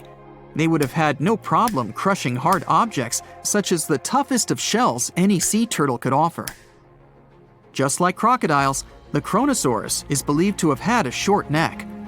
This may have been an adaptation to allow the beast to successfully catch small, evasive animals. Their body, in general, was fusiform and streamlined. This means it was narrowed at both ends and had very little resistance to the flow of water. The Kronosaurus was also equipped with 4 paddle-like limbs. The hind limbs were larger than the front ones. They could span approximately 7 feet in diameter. All in all, this set the Kronosaurus up to effortlessly propel itself through the waters and be an ultimate predator. Predator X, if you will? That's the name that was given to the fossil of a creature discovered near Svalbard, a Norwegian island group, in 2009. The fossil was identified as a 50-foot-long, 100,000-pound monster with a bite force of 33,000 pounds per square inch. This might be the highest bite force of any known animal. Although Predator X is yet to be classified as any specific type of animal, it was definitely a plesiosaur like the Kronosaurus. And even if it wasn't Predator X, the Kronosaurus was still most definitely a ferocious titan when it roamed Earth's oceans. The Kronosaurus actually got its name from the Greek mythological figure of Cronus, the father of Zeus. Cronus was viewed as a titan from a generation of super powerful beings. So what was it that the Kronosaurus, this terrifying monster, actually feasted on to satisfy its appetite? This creature was known to eat sea turtles, squid, and other larger marine reptiles of that time, such as elasmosaurids and ichthyosaurs. This suggests that if crocodiles existed in the realms of the Kronosaurus, they too might have turned into lunch for the beast. There's evidence from the fossil remains of the Kronosaurus that suggests that they also feasted on sharks, which I know is a disappointment to those of you who view that beast as the king of the ocean. Not when the Kronosaurus was around, my friend. In any case, grounding all kinds of food into small pieces to help digest them would have been difficult without small teeth. This explains the presence of rounded stones found in many of the remains of these sea creatures. Researchers believe these stones may have been swallowed to control buoyancy or to help process food. It's also entirely possible they were accidentally swallowed while feeding on other animals from the seafloor. As if the Kronosaurus even needed to be a meanie with its already existing power and size, there's also evidence to suggest that it indeed might have been. It turns out that after using all its impressive attributes to catch its dinner, the Kronosaurus first liked to play with its food, like a cat does with a mouse. I guess since the hunt was so easy for them, they needed to get their fun from somewhere else. Well, I think now you should have a good idea about these creatures. So let's ask ourselves what it would be like if they were still around today. And by the way, why aren't they? Well, The Kronosaurus was completely finished off by the same KT meteor that took out the dinosaurs 66 million years ago. But even before this catastrophic event, they were coming under increased pressure from an even bigger and more vicious family of carnivorous marine reptiles known as mosasaurs. You can't always be a top dog, I guess, or rather, top marine reptile. But what if this never happened, and they were still roaming Earth? Well, this might be obvious, but can you imagine what kind of impact that would have on sea tourism? Based on the impact that famous movies about sharks and killer whales had, what do you think the presence of a Kronosaurus in the ocean would do to beaches? The very creature that would eat sharks and whales for breakfast. Beaches would certainly become a great place to go for a quiet walk, because nobody else would even be there.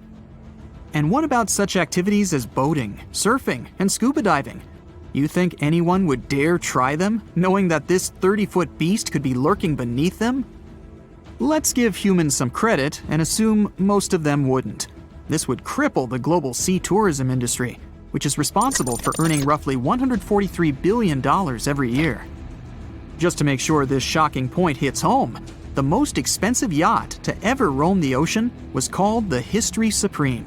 Its master bedroom was believed to have a statue made of T-Rex's bone and a wall made of meteorite rocks, as well as a 24-karat gold panoramic wall aquarium. Anyway, this yacht was worth nearly $5 billion, meaning you could buy 38 of them with the money lost in potential damages to sea tourism caused by the Kronosaurus. I'm sure that the yacht's owner was happy the beast never made an appearance in their luxurious aquarium.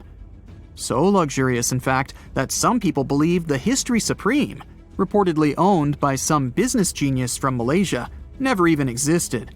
Rumor has it that it was simply an elaborate hoax fabricated by the supposed designer. Anyway, I don't think the trouble would just stop there. People could actually be in serious danger, regardless of being near the ocean or not. No, I'm not about to tell you that this thing would grow legs, adapt to living on land, and start picking us off one by one. At least, I hope not. I'm just going to point out the damage that the Kronosaurus would inflict through its devastating impact on sea trade. In America, ocean transit accounts for 76% of national trade. On top of this, more than 100 vital pharmaceutical products originate in the sea. I'll also state the obvious and point out that the ocean is a huge food source for us humans. The presence of the Kronosaurus could have a great impact on our relationship with the ocean, something we usually take for granted. You're sitting in a soft chair at home and watching TV. Click, another reality show. Click, an action movie you've seen so many times. Click, a nature documentary. Boring. Click, click, click. Ah, the remote stopped working. Great. You open the back lid to change the batteries, and a random thought occurs to you. How did they come up with these batteries, you think? With the help of the fish, a voice from the TV answers you. You look at the screen. The host of the wildlife show talks about electric eels, how they generate electricity, why they don't hurt themselves with it, and how they help to create batteries. Okay, they got your attention. Make yourself comfortable and enjoy. We fly to South America.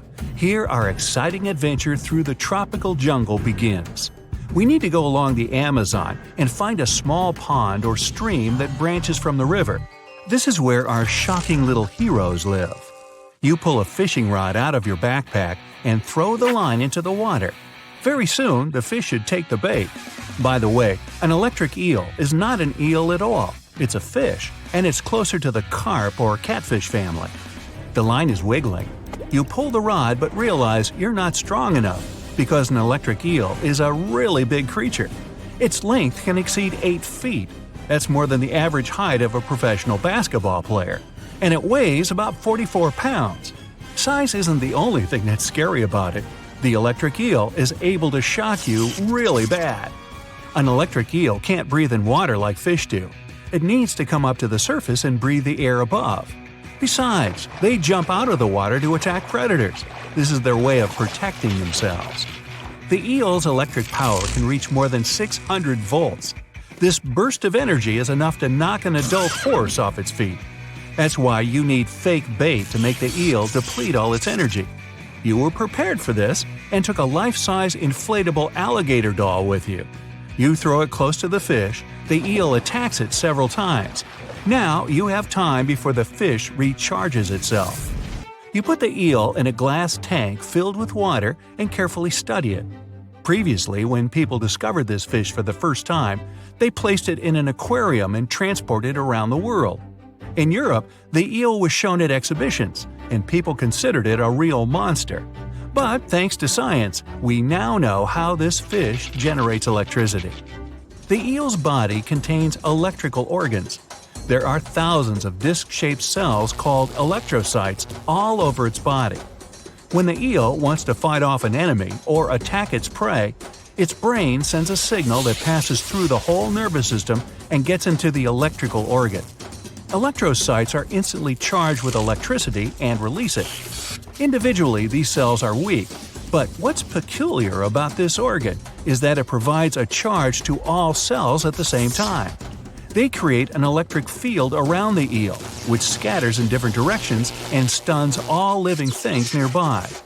In 1800, the way eels accumulate electricity inside them inspired an Italian physicist, Alessandro Volta, and helped him create the world's first battery. At the time, he called his invention a voltaic pile, and the unit of measurement of electric potential was named after the scientist himself, the Alessandro. Wait a minute, no, volt, that's it. Anyway, still Volta couldn't understand why the electric field didn't touch the eel itself. More than 200 years later have passed since then, and science still can't explain this phenomenon. It's possible the charge is released very quickly and doesn't have time to touch the eel. Also, there's a theory that during the strike, eels bend their body in a certain position that allows them to avoid getting struck. But there are cases when eels accidentally hurt themselves. Electrical shock is not the only superpower this fish has. It can create a very weak electric field to detect its prey. Almost every animal on the planet has electroreceptors. Thanks to them, they can feel barely perceptible electrical signals. Thus, the eel, like a sonar, locates its prey. After that, it releases a stronger charge to immobilize its target before attacking. There are about 350 species of fish that can generate electrical discharges, but the most powerful is the eel. Some creatures, such as the elephant fish, use this ability to detect predators and hide from them. The charge in their organs is not enough to attack, but still sufficient to recharge a small battery by 2/3. One of the weirdest fish releasing an electric discharge is the stargazer fish. To see it, we need to dive to the bottom of the ocean. Now, look very carefully. Among the ocean sand and rocks, you can distinguish the faint outlines of big eyes and a creepy mouth. Now, that's not me. The face looks like an imprint of some sinister creature, but it's the real face of a stargazer. The fish merges with the seafloor to catch prey. It has eyes, nostrils, and mouth on the top of its face, all in the same place. It buries itself in the sand, opens its mouth, and waits for little fish to swim by. Organs that produce electricity are behind the stargazer's eyes. The fish uses them to protect itself from predators. The shock confuses the enemies, and the stargazer has time to swim away. And not only sea dwellers can generate electricity. Let's go to lush green meadows to see them. Bees fly and work hard here. These creatures flap their wings so fast that they generate an electrical pulse. Look how a bee flies up to a flower, pollinates it, and leaves a faint electric trace on it. If another bee gets to this flower, it will notice the electric mark, understand that this flower has been harvested already, and try another one. In the jungles of Madagascar, Africa, and Australia, you can meet the gecko, one of the most tenacious lizards in the world, which can climb on any surface. If we look closely at the structure of their feet, we'll see hundreds of tiny bristles on them. These bristles are divided into hundreds of smaller bristles, and these microscopic hairs cling to any surface so close that its molecules mingle with the gecko's and create an electromagnetic charge. Some spiders can even fly using the Earth's electric field. During and after a thunderstorm, charged electric particles appear in the sky. Spiders climb a tree or a tall blade of grass and release their webs. The silk gets electrified and raises, and the spider gets thousands of miles away and rises to the heights where passenger airplanes fly. Besides, spiders use electricity to catch prey. They cover their web with a special glue with electrostatic properties. This glue is immediately attracted to any objects that fly in the air. Thanks to this ability, the prey is very easily entangled and gets stuck inside the silk. The oriental hornet has pigments that work just like solar panels do. The hornet absorbs the sun's rays and converts them into energy. Almost all living creatures have an electrical potential. You, watching this video, holding a cup of tea in your hands, or talking to someone. This all happens because your brain sends a signal to your nervous system. And this signal is electrical. You go to the gym, lift heavy dumbbells, squat with a barbell, and all your muscles are contracted with the help of an electric charge. This energy is present in almost all cells. The only question is why some animals have a stronger charge, while others have a weaker one. Evolution is the answer. In the water, where visibility and audibility are bad, and where it's impossible to hide from predators or find prey, living creatures received electrosites for navigation, protection, and communication. Wow, wasn't that information shocking? We're in Siberia. It's so cold here that freezing gusts of wind are burning your face. All that white snow seems to be blinding you. This place resembles Antarctica because of the permafrost. Recently, a group of scientists researched one of the local rivers. With the help of a drilling rig, they extracted several samples of frozen soil. The scientists were shocked to find living creatures inside the ice. Later in the laboratory, they realized that the creatures were microscopic multi-celled organisms known as deltoid rotifers. These creatures looked like little worms. Scientists knew that these worms could live in frozen conditions for up to 10 years. But the age of the rotifers found in the ice was about 24,000 years. And after defrosting, they began to reproduce, as if they had been sleeping for several hours, not thousands of years. Further analysis showed that these organisms could stay frozen for hundreds of thousands of years. The rotifers might have lived during the time when people didn't invent the wheel yet. And this isn't their only superpower. Deltoid rotifers are among the most radioactively resistant animals on Earth. They can survive in places where there's no oxygen and water. They can also stay alive in areas with high acidity and can live without food and water for a long time. By the way, these are not the only creatures that are known for living for thousands of years. Particular types of moss and some microorganisms are also almost immortal. Nematodes, also called roundworms, are some of the most adaptive varieties of worms in the world. Imagine the Eiffel Tower standing tall and proud. And now, let's make it 10 times higher and place it underground. Exactly at this depth, many thousands of feet under the surface, scientists discovered these creatures. There's no sunlight and almost no air in this place. And since it's much closer to Earth's core than the surface of our planet, the temperature here is higher than in the middle of the hottest desert. Millions of tons of soil above create insane pressure. But all this couldn't prevent life from developing here. When roundworms run out of air, food, or when the temperature becomes too high, they get into a unique state of stasis, or deep hibernation. In this mode, the worm's metabolism slows down, and almost all the processes in their bodies stop. The creatures can sleep for a very long time, and only wake up when the environment becomes more livable. By the way, you don't have to go so deep underground to find these creatures. Nematodes are found all over the world. They can live in hot springs, deserts, high in the mountains, among the harsh ices of Antarctica, or inside animals and humans. Our next invulnerable creatures are tardigrades, also known as water bears. These are microscopic, 8-legged invertebrates closely related to arthropods. It's impossible to see them with the unaided eye. But a conventional microscope will allow you to see tardigrades in detail. They look like minuscule bears. They're called water bears because they need a thin layer of water around their bodies at all times. It's necessary to prevent dehydration. Tardigrades have been found in all kinds of environments, from ocean depths to sand dunes. They're incredibly robust thanks to their unique organism structure. Yeah, they look soft, but their body is covered with a tough cuticle. This coating resembles the exoskeletons of grasshoppers, mantises, and many other insects. Water bears shed their old layer of the cuticle when they need to grow. Each of their 8 legs has 4 to 6 claws, which helps them cling to any surface. The bears can survive at a temperature that's almost 3 times as cold as the temperature in the ice of Antarctica. Heat doesn't harm them either. They have been proved to survive at the temperature that makes water boil. Also, water bears are not afraid of radiation and high pressure. In the depths of the ocean, pressure can destroy alloys of the strongest metals, but these creatures can withstand pressures 6 times greater. But the coolest thing is that they can live in the vacuum of space. Our planet has a magnetic field. This is a shield that protects us from solar radiation. Tardigrades don't need this protection.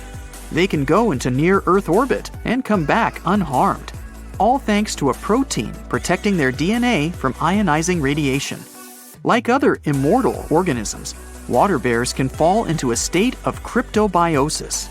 Tardigrades pull their head and legs inside their bodies and fall asleep.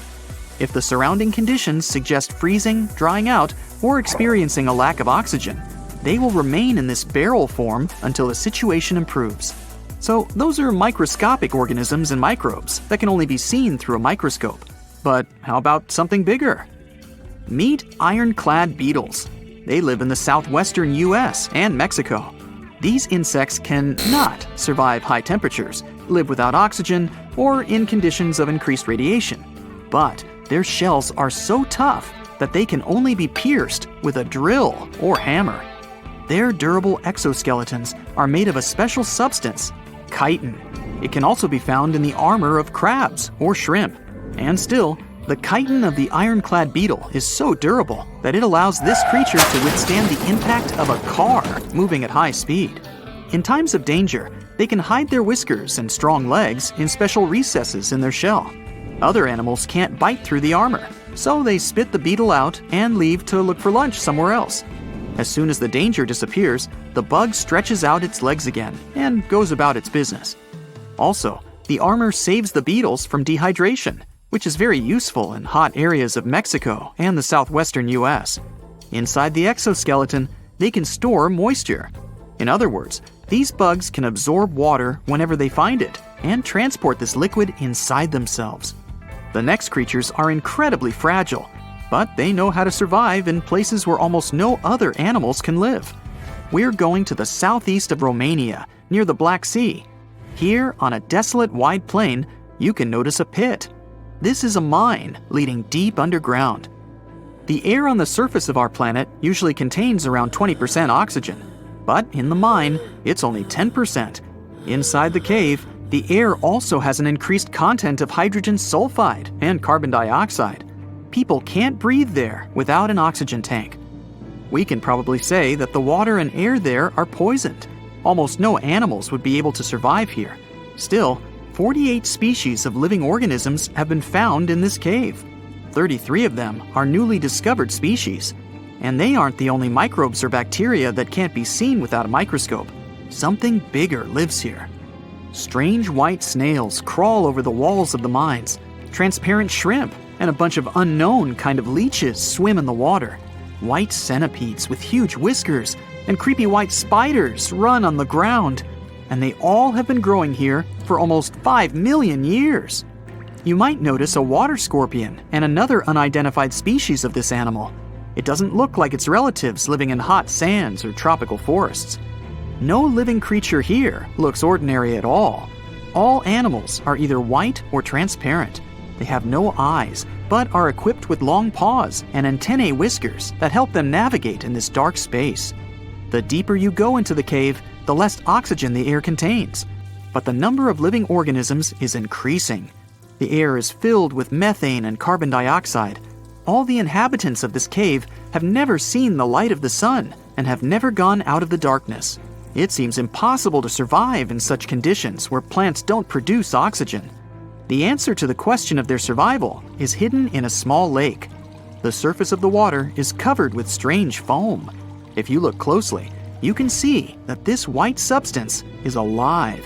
It resembles soft, wet paper that is easy to tear. The thing is billions of living organisms, bacteria called autotrophs.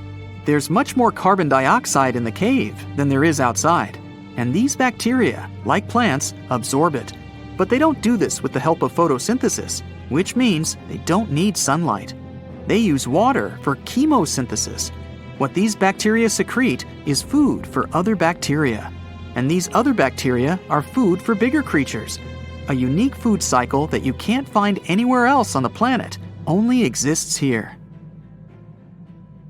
Texas is home to some of the oddest, creepiest, and most unusual animals you've ever heard of. It might come as a surprise, but this state is full of creatures you'll hardly see in other places. So, let's have a look at the most amazing ones. This truly beautiful bright blue creature is called the blue sea dragon. Despite such an imposing name, the critter is actually tiny. Usually no bigger than a grape. You may find it on the beach or floating beside you in the water. Now, you need to remember one thing. However pretty this little slug may look, never ever touch it. One tourist spotted a few of these pretty dragons on the shore of Mustang Island. He scooped one of the creatures up. He wanted to film it. Luckily, he put it back into the water before it could sting him. Otherwise, it would have ended badly since the blue sea dragon is venomous. Despite their tiny size, their sting can pack a punch, all because of their diet. Their favorite dish is the Portuguese man-o-war, a jellyfish that has enough venom to paralyze small fish and crustaceans. The blue dragons first use mucus to neutralize the jellyfish's infamous stinging cells. And then they steal these cells from the man-o-war's tentacles and store and concentrate them within their own tissues. Then they release these stinging cells on contact, which makes their own sting more powerful, even worse than that of the man-o-war itself. These awesome creatures are also extremely sneaky. Even though their appearance is bright, to say the least, they're well-known masters of disguise. You see that vibrant blue coloring is actually on their bellies, and when they float on their backs, they simply blend with the water. As for their backs, they're gray to camouflage these animals on the seafloor. Now, how about a funny fact? A group of tiny dragons floating together is called a blue fleet. And another fact. Blue dragons normally lay a string of around 16 eggs, and it takes them 3 days or so to hatch into larvae. Blue sea dragons rarely make it to the shore. They're soft-bodied, so when the animals finally get through the surf zone and are deposited on the shore, they're already broken apart. And still, watch out! Even in this case, the venom in their bodies doesn't dissipate. But of course, blue sea dragons aren't the only unusual animals inhabiting Texas. Have a look at this nightmarish creature, poisonous, slimy, and kinda immortal. Meet the hammerhead worm. The worst thing? It might be lurking in your garden while you're watching this video. You can easily recognize this worm by its creepy spade-shaped head. It doesn't look like any other invertebrate you've ever seen. Or any other creature, that is. At first, it was only found in East Texas. But later, researchers spotted these spine-chilling creatures in North, Central, and South Texas. Basically everywhere but the arid areas of West Texas. One of the most terrifying things about this worm might be its length. This creature can grow as long as 1 foot. Luckily, such giants aren't very common. Most hammerhead worms only reach 6 inches in length. You can come across 2 species of these worms in Texas, and both of them will have a dark stripe down the middle. The larger of these 2 species munches on earthworms, which is actually a big problem. You might know that earthworms play an important role in keeping the soil rich in minerals and overall healthy. If earthworms disappear, plants in such areas won't be getting the nutrients they need. Even for humans and pets, meeting a hammerhead worm isn't the most pleasant experience either. Hammerheads are the only terrestrial invertebrates that secrete a very dangerous neurotoxin, the same as pufferfish produce. Thanks to the sheer size of the human body, touching a hammerhead worm won't hurt you too much, but it may still cause your hand to start tingling or even go numb. It's much more dangerous for pets. There have been cases when dogs ate hammerheads, which left them feeling sick for the whole day. Interestingly, these worms are native to Southeast Asia. But they must have mastered the art of hitchhiking, since in the early 1900s they were already found in the US. Keep in mind that if you want to get rid of a hammerhead worm, which is the best course of action, the worst thing you can do is chop it with a shovel. The thing is, flatworms reproduce by ripping themselves in half, so by cutting it, you actually help the populations of the worms, turning one into two. That's the reason why hammerheads are sometimes described as immortal, which is a bit of a stretch since these creatures can't survive in vinegar or salt. Now, even though you're safe from the hammerhead worm in West Texas, it doesn't mean you can't come across another dangerous animal, such as the land lobster from hell. These creatures are also known as vinegaroons, and they're not real crustaceans, they're arachnids. Huh? Who would have guessed? Anyway, these 8-legged critters have a really nasty bite, but it's not the worst thing about them. Land lobsters, brace yourself, spray vinegar-like 85% acid from their tails. Mostly they do it to protect themselves, but it still sounds like an unfriendly thing to do, right? A land lobster can also pinch a finger that's gotten too close with its heavy mouth parts. At the base of their abdomens, vinegaroons have long whip-like tails. That's why these arachnids are often called whip scorpions, even though they're neither related to scorpions nor have stingers. Summer rains lure these arachnids out of their burrows in search of food and love. Luckily, experts claim that land lobsters aren't poisonous to humans, but they're very likely to leave a mark with their large pinchers, which they use to capture insects. Vinegaroons can be considered useful since they eat millipedes, crickets, scorpions, and cockroaches. They hunt by sensing the vibrations of their prey with those long front legs of theirs. Since land lobsters prefer to come out after dark, you aren't likely to see one in the daylight. But if you stumble upon one, check it out. If it's a female, it may be carrying her hatchlings on her back. Now, imagine it's the middle of spring and you're walking among blooming flowers and greenery. Suddenly, you spot something extremely bizarre on the ground. The animal looks cute, fluffy, and soft-looking. The desire to touch it is irresistible. Watch out! The sting of the hairy caterpillar can pack a serious punch. This one is called the pus moth caterpillar, or asp. There are several stinging caterpillar species in Texas: the buck moth caterpillar, spiny oak slug caterpillar, saddleback caterpillar, and eel moth caterpillar. And touching any of them can lead to unpleasant consequences. If you had touched that pretty hairy thing in the park, you'd most likely start feeling a burning sensation and develop an itchy rash. In the worst case scenario, you'd even have to go to the emergency room. The main problem is that people react very differently to caterpillar toxins. Some may develop more severe reactions than others.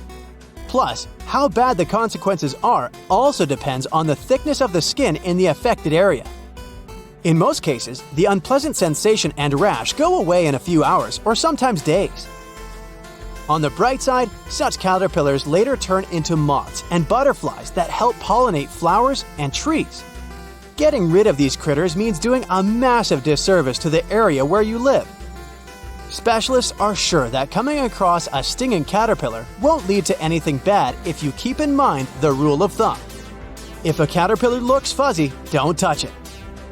And the best solution to dealing with such creatures is educating people on what such caterpillars are, what they look like, and why it's dangerous to touch them with unprotected hands.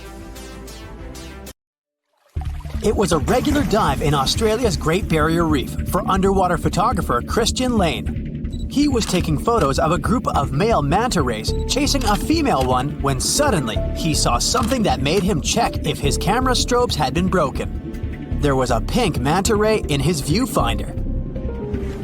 Other underwater beauties of its kind are usually black on top and white underneath.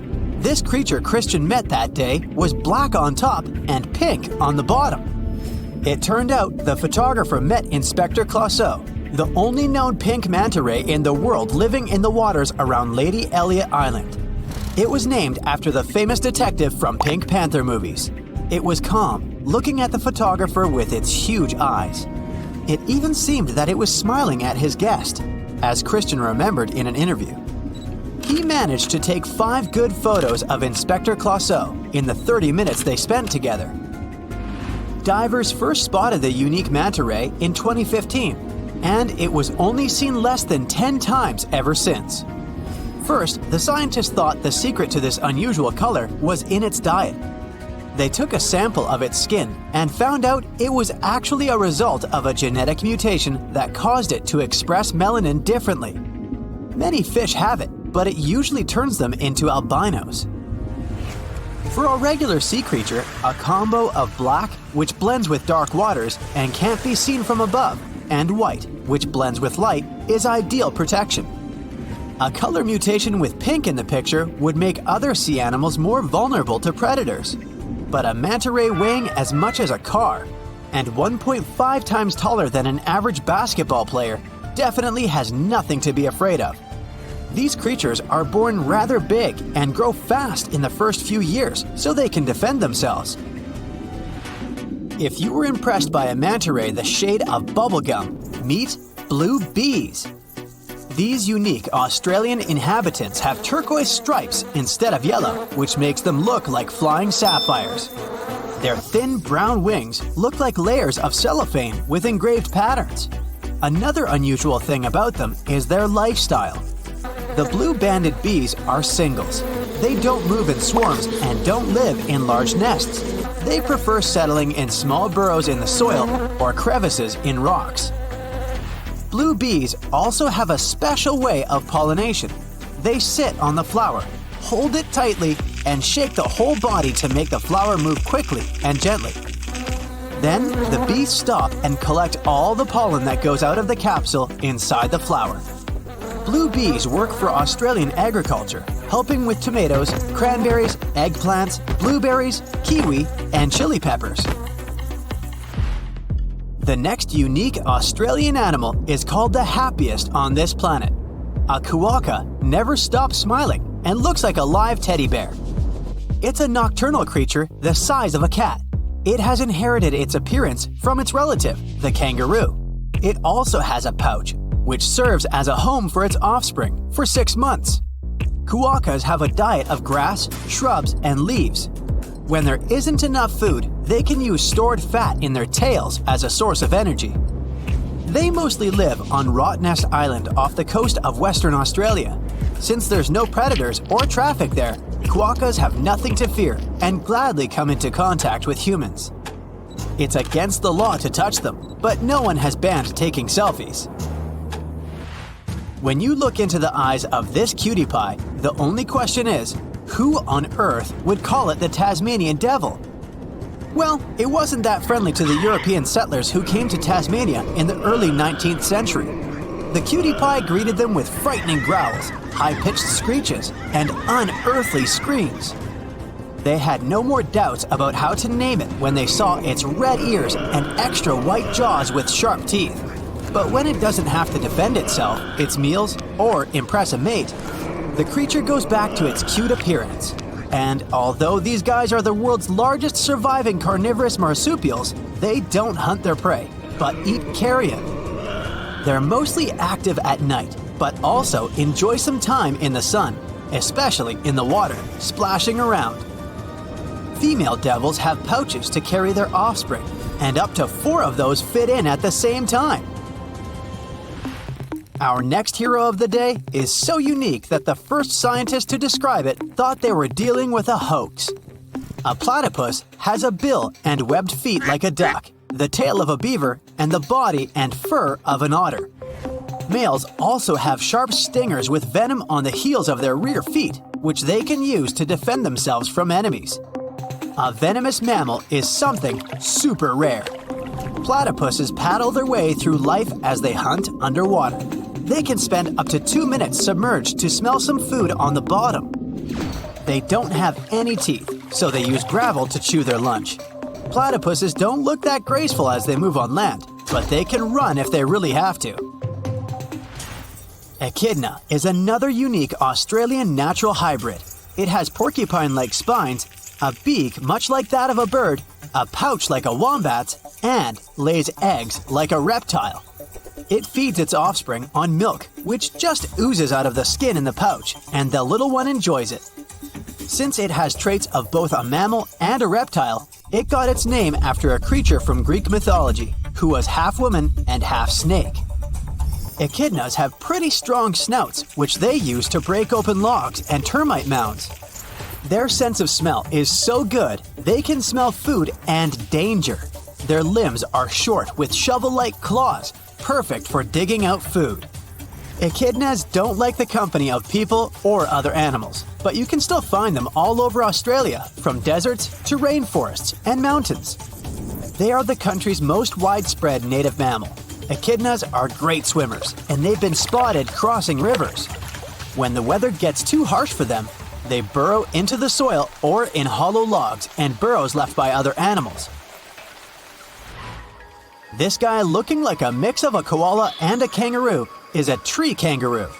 It doesn't like the company of others and hides among the trees in tropical rainforests of the mountains in Queensland, New Guinea, and nearby islands. They don't build nests and just camp on any branch they find safe. Tree kangaroos are born well prepared for this way of living, with shorter hind limbs, strong arms, and a long tail for balance to leap among the branches. They have broader feet than their ground relatives and padded soles with sharp curved claws to help them grip during climbing.